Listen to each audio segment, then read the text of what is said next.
Our celebration of the 100th anniversary of the Rose Hill Gym continues now with one of the most significant names and careers in Fordham basketball, men or women. It is Gregory O'Connell, Hall of Famer, 2,500 career points, 1,999 rebounds over 4 seasons. Rose Hill, 90 wins in that time. The first woman in our Hall of Fame, multiple Hall of Fames as well, just won the Thurman Munson Award earlier this year.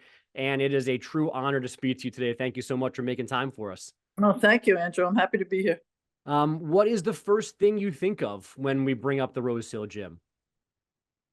I don't know. It's hard to describe. I get a little verklempt. It's a very, very special place.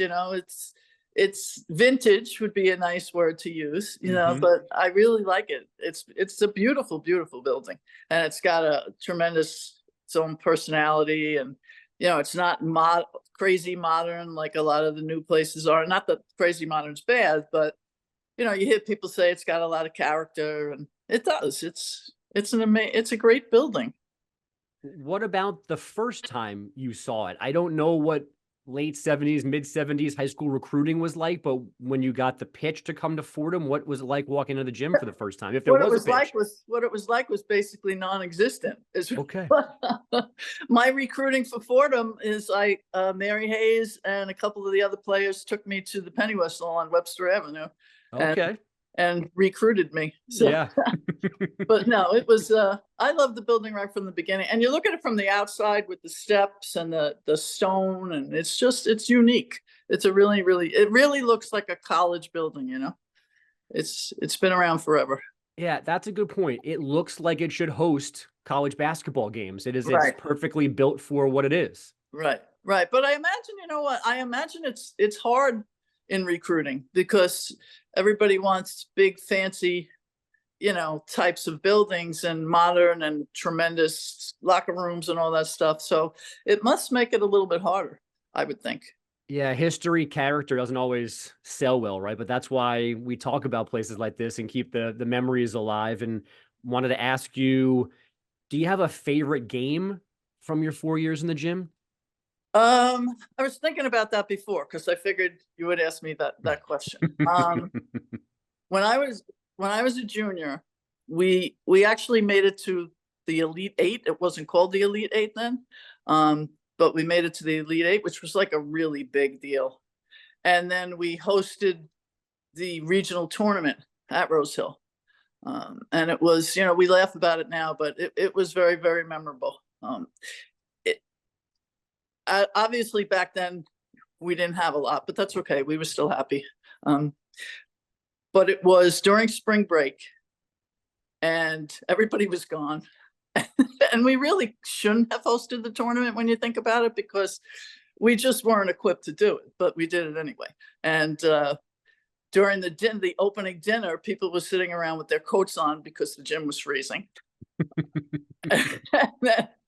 One of the teams was Tennessee, and that was, right before they got like amazing, but it was where they started their tremendous leap to where they were, Tennessee. So the fact that Tennessee was there, I think, is one of the things that makes it super, super special. That we got to play against Pat Summitt's team, and that's just such a great experience. But you said what game was good. We played Long Beach State first, and we were not supposed to beat them at all, and we beat them. And it was a tremendous game. It was a great game. So therefore, we got a chance to play Tennessee, and playing Tennessee was just, we were in awe. We were supposed to be on their level, but we were basically in awe of the team that we were playing, and we gave them a good run for their money. We lost, I think, by 20 in the end, but. They were like 6'6", 6'7", these girls. And, I was the tallest one on the team, and I'm like 6 feet. So it was like, they were just way out of our league, but it was still, it was a tremendous experience to be able to play a Pat Summitt team. It was really, really cool. And that's one of my fondest memories of the Rose Hill Gymnasium. And mentioning Coach Summitt, any other big name coaches or players that came through the gym when you were playing? No, not really. We played the usual teams, the local teams. No, Pat Summitt was really the biggest name to come through. What's it like now when you go in and you see your name and number retired in the corner of the gym? It's really cool, I have to say. And I like my grandnephew, my nephew's son just graduated from Fordham Prep.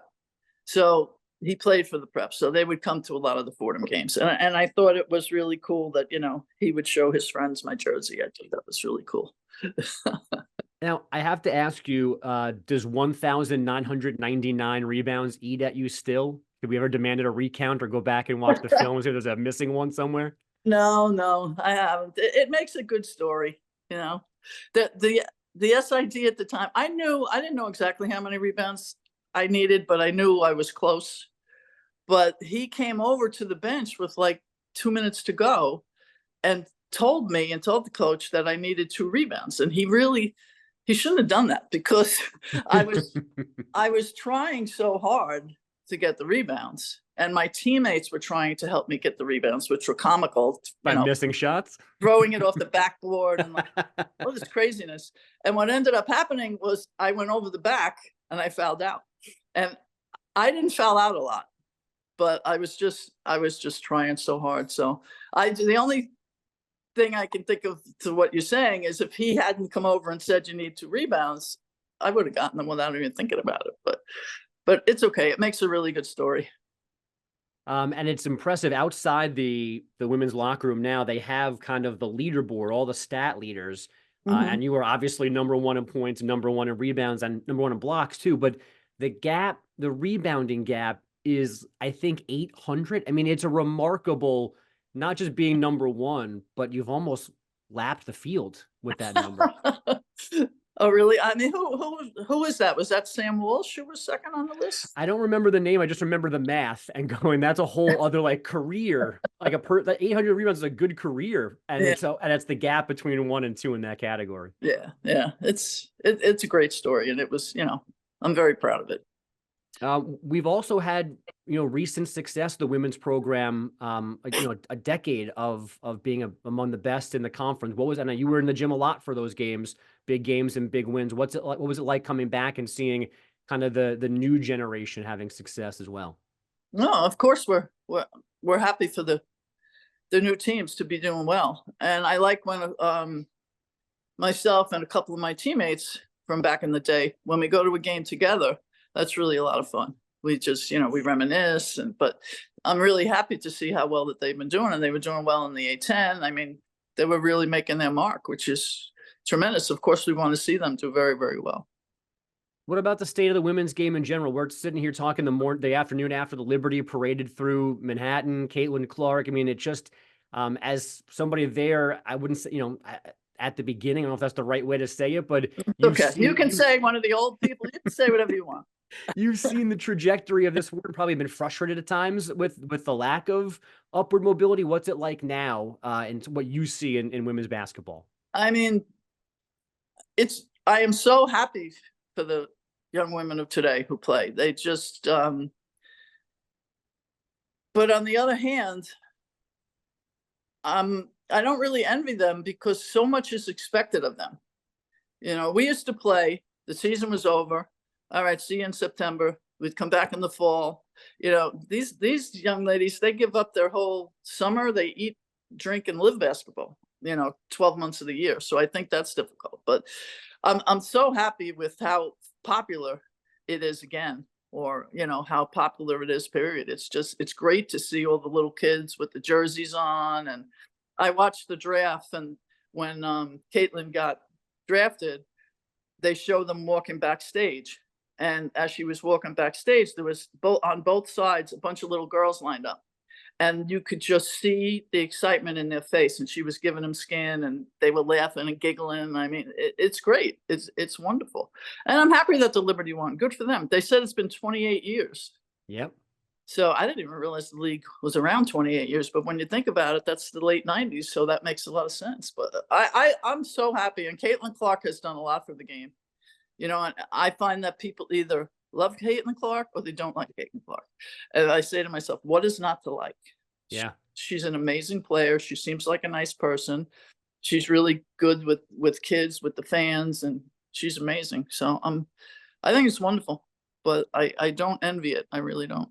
And I wonder what 2,500 points and 2,000 rebounds could get in an NIL deal. You should go back and see what you might out missed I out don't on. know. I really don't know. I'd probably have a whole new wardrobe. Who knows? Right. But And I'm sorry. Go ahead. no, I was gonna say this is a wonderful chat. I wanted to say thank you so much for being with us, and Or- thank you for everything all the memories you created inside the Rose Hill Gym.